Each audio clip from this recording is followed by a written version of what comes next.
है ना। तो यहाँ पे भुजा है 10 और भुजा को क्या कर देनी है, हमें 2 गुनी कर दी जाए तो नया परिमाप कितने गुना हो जाएगा। तो पहले देखते हैं परिमाप अभी कितना है। अगर भुजा 10 है तो परिमाप वर्ग का परिमाप क्या होता है, वर्ग का परिमाप क्या होगा, भुजा गुने 4 ना होगा, हाँ, या 4 गुने भुजा। जैसे का ये आप लोग कमाल करते हैं, वर्ग का परिमाप क्या होगा 4 गुने भुजा, है ना। तो भुजा कितना है 4 और ये है 10 सेमी, है ना। तो कितना हो गया 40 सेमी, है ना परिमाप। अब इसकी भुजा को क्या कर देनी है, 2 गुनी कर देना है। तो 10 का क्या हो जाएगा 20, है ना। तो नए वर्ग का परिमाप, नए वर्ग का परिमाप क्या हो जाएगा, ये 4 गुने भुजा। तो भुजा के जगह पे क्या हो जाएगा 10 का 20 सेमी हो जाएगा, यही ना। 10 का 20 सेमी तो 80 सेमी हो गया। क्या हो गया 80 सेमी। तो ये कितने गुना हो गया, 40 से 80 हो गया, यानी 80 बटा चलिए 2 गुना हो गया ना, है ना। इसलिए परिमाप क्या हो गया 2 गुना हो गया, 40 से क्या हो गया 80 हो गया। क्लियर, 2 गुना हो जाएगा। 2 गुना हो जाएगा। चलिए 46 ना, ये सममित रेखा है। सममित रेखा होती है ना कि एक ऐसी रेखा है सममित रेखा जो किसी भी आकृति को एक तरह से मिरर इमेज की तरह वो बांट दे। जैसे देखिए ये पीपल का पत्ता है, समझिए ये हमारा थोड़ा सा ये बनाने में दिक्कत हो गई है। मान लीजिए इस तरह से पीपल का पत्ता होता है ना, तो पीपल का पत्ता है मान लीजिए, तो क्या है कि एक रेखा होती है जो दोनों को पूरा ये बीचों बीच ये कर रही है। दो बराबर, ये दोनों क्या है एक जैसा है, ये दोनों क्या है एक जैसा है। तो इसे तो ये इसका ये अगर आईना रख दे ना तो फिर बाकी इसका चीज पूरा कर देगा, है ना। तो इसको बोलते हैं सममित रेखा बोलते हैं, ठीक है। फिर देखिए ये वृत्त है, वृत्त में एक सममित रेखा, वृत्त की जो व्यास है ना, वृत्त का व्यास सममित रेखा काम करता है। क्योंकि ये आईना रख देंगे तो इसका फोटो इसमें आएगा तो लगेगा कि पूरा हो गया। यहाँ पर अगर आईना ऐसे करके रख दें हम तो इधर का जो इमेज बनेगा इधर लगेगा कि कंप्लीट कर दिया नहीं। अगर ऐसे भी कर दे तो हो जाएगा, ऐसे भी कर दे तो इधर का हो जाएगा। तो इसमें अनंत सममित रेखाएं होती हैं। वृत्त के मामले में कितनी सममित रेखाएं अनंत है। और देखिए आयत, मान लीजिए कोई आयत है, आयत में भी 2 होंगे। एक तो होगा ऐसे करेंगे तो दोनों बराबर हो जाएगा नहीं, अगर ऐसे भी कर दे तो इसका ये हो जाएगा। मान लीजिए बीचों बीच नहीं हुआ है लेकिन हो जाएगा। आप कोई वर्ग ले लीजिए, क्या ले लीजिए वर्ग ले लीजिए, तो ऐसे कीजिए और ऐसे कीजिए। तो एक तो सममित रेखा ये वाली हो गई, दूसरी ये वाली। कितनी सममित रेखाएं हो गई 2 हो गई। एक और हो सकती है कैसे, ऐसे कर देंगे तो ये ऐसे भी हो जाएगी ना बीचों बीच, समझे ना। एक ऐसे भी हो जाएगी तो 1 2 3 4 सममित रेखाएं हो गई, समझे कि नहीं समझे। तो कोई तस्वीर होती है जैसे कि वहाँ पर तमिलनाडु में एक मंदिर है, उसका भी जो है इमेज इसी तरह से ऐसे करके है बना हुआ, है ना। और ऊपर में इस तरह से हो जाता है, ऐसे तरह बहुत डिज़ाइन वगैरह बना हुआ है। तो बीचों बीच ऐसे कर देंगे तो इधर का जो है फोटो इधर आ जाएगा ना, लगता है बीचों बीच दोनों बराबर है। आदमी जो होता है, आदमी भी क्या है बीच से सममित है, दोनों पार्ट क्या आदमी का बराबर है ना। तो आदमी को भी एक सममित रेखा मिल जाएगा, लेकिन पेट से सममित रेखा ऐसे खींचेगा तो ना होगा। अगर आईना रख देगा तो लगेगा कि आदमी का मुंह डबल हो गया, पैर गायब हो गया। जादू वाला सही से ठगता है क्या। तो वही आईना का कमाल रहता है, कहता देखो आदमी गायब हो गया, ये हो गया, वो हो गया। सब आईना का कमाल रहता है, बहुत सारा वो चीज़ है। तो यहाँ पर वही ये सममित रेखा समझ गए। इसे अब मिरर इमेज यानी दर्पण जो प्रतिबिंब है वो भी होता है। जैसे मिरर इमेज इसका कैसा बनेगा आप लोगों को मिलता होगा इसमें रीजनिंग में, मिरर इमेज तो वो सब रहता है। तो ऐसा ही हुआ, ये सममित रेखा है। सममित क्या बोलते हैं, सममित।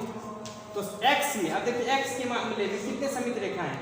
एक तो ये होगा, तो एक यहाँ रखेंगे, दोनों बराबर है ना, या दोनों एक जैसा दिख रहा है, इसका ऐसे कर देंगे तो इसका ये हो जाएगा। तो दो सममित रेखाएं, कितनी रेखाएं सममित रेखा है? दो है। एक्स में दो है, वाई में कितने हो जाएंगे? वाई में देखिए, वाई ऐसे होता है ना, वाई ऐसे होगा तो एक ऐसे बीच से होगा, बस एक होगा, वाई में एक होगा, जेड में कोई नहीं होगा, है ना। अब कोई कहे ए अगर ऐसे लिखा हुआ है तो ए में कितनी सममित रेखा? एक सममित रेखा। क्या समझ रहे हैं ना मेरी बात? अब बी कोई लिख दे तो बी में कितनी सममित रेखा है? उसे भी एक है, बी में भी एक है, सी में भी एक ही ना, सी में एक होगा। आपको तो एक्स सर एक्स हो जाएगा सर, सी में एक्स, सी में भी एक। जी समझ गए कि नहीं समझ? चलिए अब इसको मिटा देते हैं और अब हम देखते हैं इसको। नेक्स्ट क्वेश्चन, कक्षा 3 में क्या कहा जा रहा है? चतुर्थांश 1/4 की संकल्पना समझाने के लिए अध्यापक को कौन से उचित अनुक्रम का अनुसरण करने की आवश्यकता है? ये चतुर्थांश समझाना, ये तो आ गया इसका टीचिंग ऑफ मैथमेटिक्स का, है ना, भाषा, ये मैथमेटिक्स शिक्षण का आ गया। इसको छोड़ देते हैं, इसको नेक्स्ट में देखेंगे हम लोग, है ना। हम लोग अब 48 में देखते हैं। 48 में क्या है? 48 में ऑन है ना, कैमरा ऑन है? 48 में चल रहा है ना, देखिए टाइम उसका। 48 में देखिए 72 गुने 28 क्या है? 48 में है 72 गुने 28 है, बराबर क्या है? 36 गुने 4, और गुने कुछ कहता है, कुछ है इसके पास। इसमें क्या क्या होगा बताइए आप? यहाँ पे 36 गुना 72 हुआ ना, तो 2 इसमें से निकल गया, 28 गुना 56, तो ये 4 है तो कितना हुआ? 56 में 4 से भाग देंगे तो यहाँ पर हो जाएगा 14 हो जाएगा ना, ये हो जाएगा 14। छुपा हुआ क्या है यहाँ पर? 14 है। तो ये कह रहा है आपसे रिक्त स्थान की संख्या 1 में 7 का गुणज है।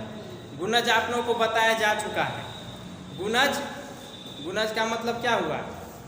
गुणज पहाड़ा पढ़ते हैं ना हम लोग, जैसे 2 1 जा 2 2 जा 4 पढ़ते हैं ना, वही पहाड़ा वही गुणज है। क्या है वो?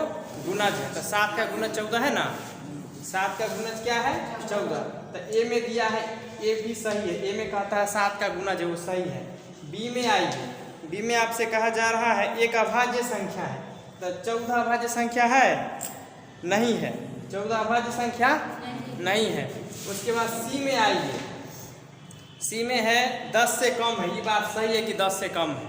डी में आइए, डी में कह रहा है एक सम संख्या, ये भी बात सही है। ई में आइए, ई में क्या कह रहा है? निम्नलिखित कौन सा सही है? तो 56 का गुणनखंड है, सही बात है, 56 का ये गुणनखंड है। गुणनखंड समझते हैं ना, जैसे उसमें किससे किससे भाग लग सकता है, जैसे 56 का 1 हुआ, 2 हुआ, है ना, 4 हुआ, ये सब क्या है? 8 हुआ, ये सब है, 7 हुआ, 7 भी है, तो ये सब है गुणनखंड। 56 का तो गुणनखंड है। तो 14 चौके क्या होता है? 56, तो 14 भी इसका एक गुणनखंड है, बात सही है। तो क्या कह रहा है इसमें से? तो इसमें से ऑप्शन में है निम्नलिखित में कौन सा सही है? देखो ADE ADB ABCD क्या होगा? ACD और ACDE। तो इसमें 5 दिया है ना, आपसे कितना पूछ रहा है? तो आपसे 3 ही पूछ रहा है ना, ADE है ना, तो ADE एक होगा सही, एक सही है। जिसमें यह आ जाएगा ना, ये बी जिसमें आया गया, CDE भी तो सही हो जाएगा ना, ये CDE ये भी सही हो जाएगा, 4 ऑप्शन भी हो जाएगा सही। नहीं, यहाँ पे क्वेश्चन छापने में तनी गलती किया है ऑप्शन देने में, क्योंकि 2 ऑप्शन सही हो रहा है, एक CDE भी ना हो रहा है सही, क्या CDE भी सही है। चलिए हाँ, नहीं समझे? 72 है और 28 है, तो 72 को 36 गुना 2 लिखेंगे, 72 को 36 गुना 2, और ये 28 है, तो 28 में 2 गुना 14 लिखेंगे, तो 2 दूना 4 नहीं हुआ। जैसे 36 को आप ऐसे समझिए, 36 था तो 36 को 36 गुना 2 करेंगे तो 72 पूरा हुआ। 28 को 2 गुना 14 कर देंगे। सो बताइए, अब इसको हम ऐसे करें 36 दूना ये 36 हुआ और 2 दूना 4 अब गुना 14 हुआ। क्या ये हुआ 36 गुने 4 गुने 14। उसको हमने गुणनखंड कर दिया, तोड़ दिए। हाँ तोड़ दिया हमने उसको, हो गया।